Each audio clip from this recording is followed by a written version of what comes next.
Now, in the second of my exclusive behind-the-scenes reports with Channel 4 Racing, I sat down for a good old natter with the experienced presenters Rishi Prasad and Nick Luck. I've worked in television for many years and worked with some of the very best presenters of live television. It's not an easy job, believe me. In this frank, fascinating and sometimes funny conversation with Rishi and Nick, we spoke about viewing figures, we talked about the highlights, the on-air highlights of their job, and about their love of racing.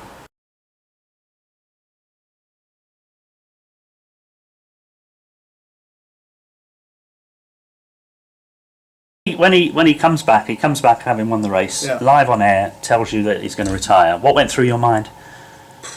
Just blank to begin with, I have to be honest. I'd spoken to Carl about it, Carl Hicks, our producer. Yeah. I said, can you just double check how many times he's ridden 200 winners in a season? So I think it's 10. Carl went off, came back about 20 seconds later. He goes, definitely 10, Rich, definitely 10. So I was saying, because I wanted to ask a question that wouldn't be dismissed. You know where the way sports people always dismiss their achievements and put it down to someone else doing really well for them or whatever. And so I asked him the question. I said, please don't dismiss this statistic. It's the 10th time you've ridden 200 winners in a season. And of course, I'm expecting some sort of answer with regards to riding 200 winners in a season, how phenomenal that achievement is. And then he completely threw me with, well, I'll tell you something else, Rishi. It'll be the last time I'll be riding 200 winners in a season because I'm going to retire. Whoa! And actually, my first reaction silently was a swear word. And Carl then shouted out to me saying, don't stop now, keep going. So I ran, I can't even remember now off the top of my head what the second question was. Well, it was lovely because it gave me time to think. Yeah. I think I said something. He filled for you. Yeah. What prompted that decision? So that was a very special moment. And he'd given nobody an inkling. I mean, nobody. I think only his wife and his agent, right. And probably the camera crew that were following me around at the time. But I don't think anyone. Now we come to. Now we know, but nobody at the time had. I don't think anyone had an inkling. I think people thought it might be his last season, but I don't think. Yeah. I didn't even think it'd be his last season. Right. Given the fact he's just ridden 200 winners again and is about to win the title. You kind of thought he was going to go on forever. Yeah. And Nick, you've had some live breaking events to deal with. The stewards reversing the decision on the Ledger, etc., etc. I was going to say that was the other one really. I mean, McCoy and the St Ledger were, apart from the obvious sort of marquee events like the Derby and the Tory and the Grand National, those would be the McCoy and the St Ledger would be the two bits of unscripted theatre, I suppose, that we've had in the year that have worked. And as a TV presenter, you live for such moments, no? Absolutely. You get a massive adrenaline rush. Especially the Ledger was great because I think first it showed the network's commitment to the sport because we could overrun a little, but it was either a question of getting an extra minute or an extra half an hour. And I was shouting down the talkback to Carl, yes, we can do another half an hour because we had to have the extra to get the whole drama of the stewards' inquiry in. And the access that we've now got to the weighing room, to the jockeys, was all played out brilliantly. And there was a little bit of criticism that we were too intrusive. But if you'd been the director sitting there calling the shots, there's no way you could have come away from those jockeys at that moment. It was great telly. It was brilliant to watch. And we plan so much. Yeah. Obviously not so much Nick and I, but behind the scenes they plan so much for eventualities like what happened at Doncaster on Leisure Day. And very rarely do we get the chance to put all those plans into practice. And that was an opportunity to do that. And the guys, the director, producer and all the team behind the scenes, all the things that they'd talked about, all the scenarios that they'd imagined of stewards' inquiries, etc. That was the one moment where everything that they'd planned came off to perfection. And one thing I say about our team, our production team, is that they're at their best when things get most difficult. And That's true. you just had complete confidence in Carl and Denise, our director, and all the team behind you. At one point, Lynn, our PA, was virtually producing the show because Carl's asking for more time from network. Denise is concentrating on the stewards' inquiry, but it was real proper teamwork, and it was a really great show to be part of. That. But that comes from the experience on the team and perhaps a more sort of journalistic mind amongst all of you. Well, I think ultimately we're all journalists at different degrees, and when something happens, a news story breaks, I think the journalistic instincts kick in and we go hunting for stories. I mean, even on the day that AP announces retirement, the people that we're all finding to interview, and we got all the right people on to talk about his retirement. the interviews you did with AP as well as other jockeys in the weighing room, they were all the appropriate ones. And so then, who are you looking for? People who've been at the sort of totemic figures in his career, so Martin Myatt, John Joe, Richard John. I mean, it sounds easy, but you want to check all those boxes and make sure that you've covered the story in as much depth as you possibly can. In days of old, racing folk might have told you where to shove your microphone, but today it seems more trainers, owners are more accepting of your presence, of TV's presence, no? Well, I think they realise it's in their benefit, especially the younger, not even that young actually. I mean, sort of any trainer under the age of about 50 now is right in there using the medium as a means of promoting their own talent, really, and their own approachability. In the land of Twitter, some think that Channel 4 Racing's was way more entertaining in the old days, whatever the old days were. What say you? Yeah, it was much more fun then. it's just a yawn now. Well, you need a double act, like, you know. Well, the thing. So Rish worked for the BBC. Yes. Still does, but worked on BBC Racing. Yeah. I was working on Channel 4 Racing for the thick end of 10 years before the new contract started. Yes. So we're fairly well positioned to judge the output from then until now. And yes, there are changes, but it's not as radically different in terms of the nuts and bolts of presentation than it was. And B, if you read some of this stuff, you'd think it was, somewhere between the Fast Show and Morecambe and Wise before, and now it's like watching the Open University. That's just not true. The old Channel 4 team and the old BBC team both had their fair share of criticism.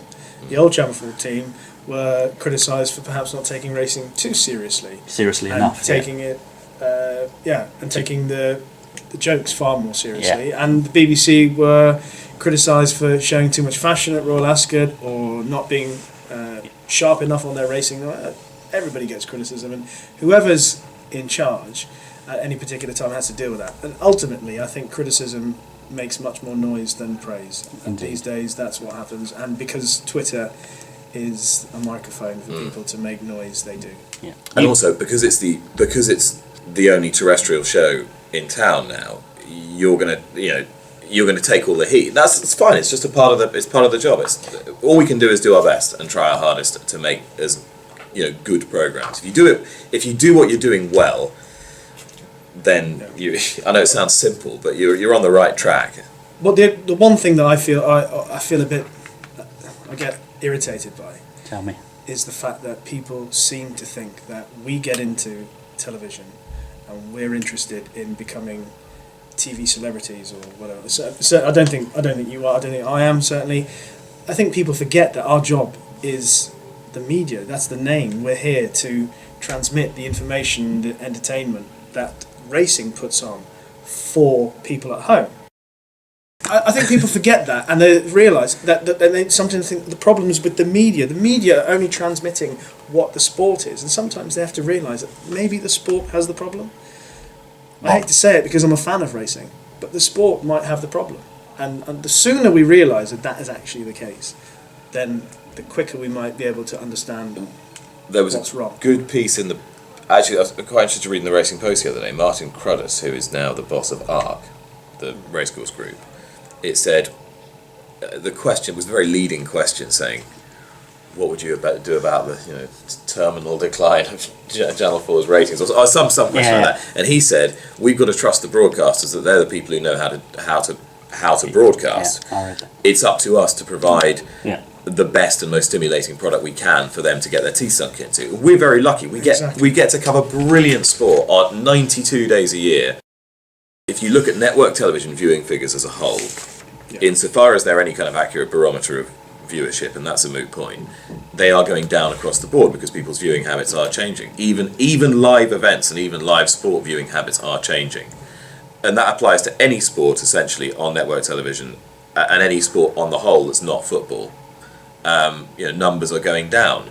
In that context, ratings numbers have actually held up pretty well. If you were to relativise it to sports like rugby league and snooker and whatever, then the figures are holding up well. So no, I don't think racing's putting on a bad product, and I don't think it's being badly broadcast. So you just... I'm not saying... You disagree on the product. No. I just think I agree with Rishi's central point, which is that sometimes when people want to have a moan, they're moaning. If we have a brilliant day's racing, no one moans about the quality of the broadcast.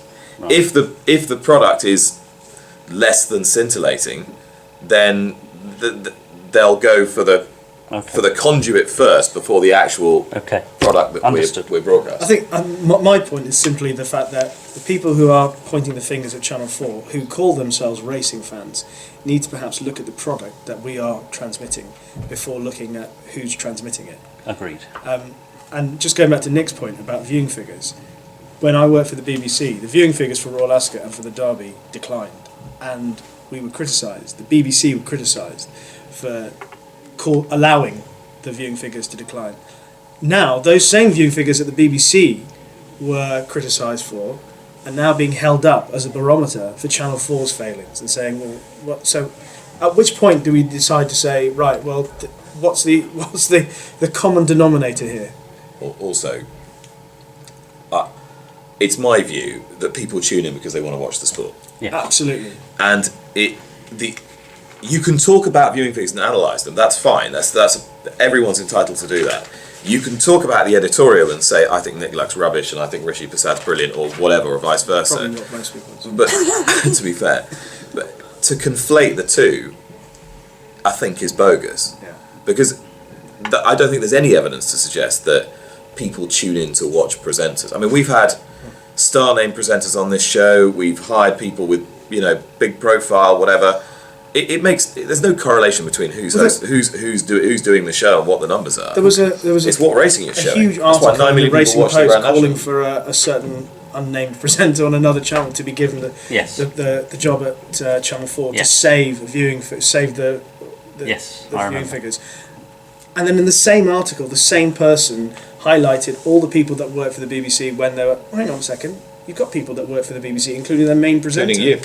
Yeah. And look at all the numbers you've put on. Well, exactly. Yeah. To be fair, what would happen if you took me, Claire, and Mick Fitzgerald away? I mean, disaster. It doesn't matter. But I don't know about you, but I don't remember ever watching. Here, you realise that? What? I don't ever remember watching a sport and saying I'm watching cricket, football, golf, tennis because of as good as Richie Benaud has been, a legend, as good as Peter Sullivan. I wouldn't want to get too defensive about it. It's absolutely perfectly justifiable for people to critique the editorial. Yeah, no, absolutely. I mean, that's that. Why not? But you don't turn off watching an event because of who's broadcast. Yeah, to relate a trend in viewing figures to the sort of surface presentation, if you like, I think is pretty bogus. You're not a fan of sport. And finally, gentlemen, we all know around this table in this room that a lot of TV presenters don't get to work on content or present programs they like, enjoy, or whatever. It's a working gig. It's a gig. Yep. You work on this. You work on Channel 4 Racing, and you love racing. I mean, it's brilliant. I mean, that's why I said I don't want to. A lot of the questions you've asked are based on other people's perceptions of whatever. So I asked one question on other people's perceptions, and you gentlemen ran with it at great length, and I thank you for doing that. But fairness to me, but I did say I don't want to get too defensive. I didn't come in here with a negative agenda because we do have a lot of fun doing this. We do have a lot of fun, but I do feel sometimes. I get a bit defensive sometimes because ultimately everybody here works hard, to do the best we can, and we're doing the best we can with what we have. And it annoys me when people have a go at the whole team because they do so much hard work to try and put the best product out there. And we are lucky. We are lucky at what we do. I mean, I absolutely love working on horse racing. It's all I ever wanted to do. I had a row with my parents when I was 19. About working in. I said I wanted to work in racing, and my dad was a lawyer, and my mum was a professional, and they both were so disappointed with my mum more than my dad. And I had a row because I wanted to work in racing. That's all I ever wanted to do. So I'm living out my dream. Yeah. But it does annoy me that other people who are working hard, perhaps people who aren't living out their dream and doing this as a job, they're getting criticised for stuff that's not within their power whatsoever. And that's sometimes when you asked that question earlier, and I ran with it. Or we ran with it. It's because I feel I feel that they are wrongly unjust. It's unjust. Also, we and I'm not. Rishi's got more context than I have for this, but I think the team of people we work with is just exceptional.